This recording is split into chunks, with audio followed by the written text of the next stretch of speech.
Hello, Kyle here. Welcome to another Kyle Paints 2021. Yes, that's the current year. So I've had my funky little studio box thing for a couple months now, and it actually is working really well. I mean, not at keeping this awful mess under control. That's still quite the disaster. But I find it's making it just more fun to paint. So I'm enjoying being in the studio more.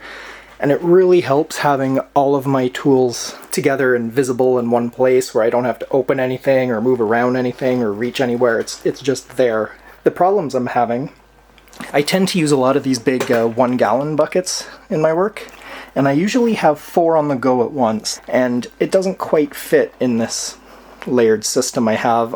Going forward, I might want to make it a bit bigger.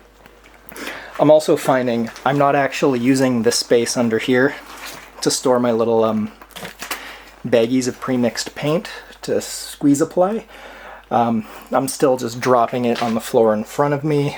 I think this area, it's just, with this beam here and this block in the way, it's just not as accessible as I would like.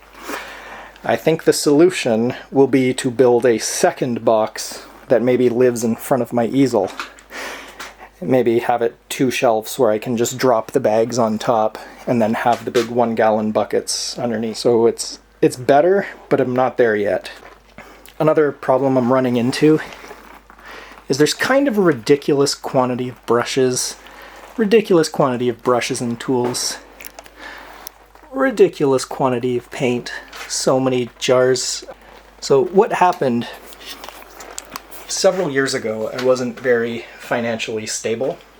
One brand of paint that I really loved had absolute terrible packaging, so an art store was discontinuing everything that used that new packaging. I went in and I think they were selling tubes of paint that sometimes sell between $7 and $22 a tube were being sold for $1 each. So I spent about $300 I barely had. I knew I would be stocked up afterwards for several years after. And then about a month after that happened, another art chain was bought out and was discontinuing all of their stock. So they sold off all their stock for 90. It started at 80%, but eventually got up to about 95% off. Again, I invested $2,000 in paint that was about 90% off. Now the struggle I'm running into is it's starting to dry out and go bad on me. And there's just too much. I might be trying to find, like, you know, I want a bismuth yellow light. Oh, there's medium. There's deep. Oh, that's not aerolide. That's a cadmium. That's, you know, that's it's too much. It's actually getting more frustrating. So the old system, I would put it in storage, but then I wouldn't see it. I'd forget about it. And then I'd be like, oh, I used up my, you know, this brush is in rough shape. I better buy another number 6. And then I'd get home and then I'd realize, like, oh, I have 20 number 6s already. So I think I'm just going to have to spend a year or two with too much junk.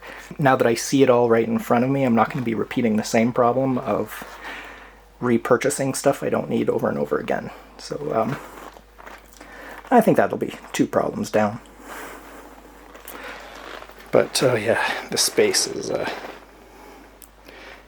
not there yet, but it's coming. I'm a mess.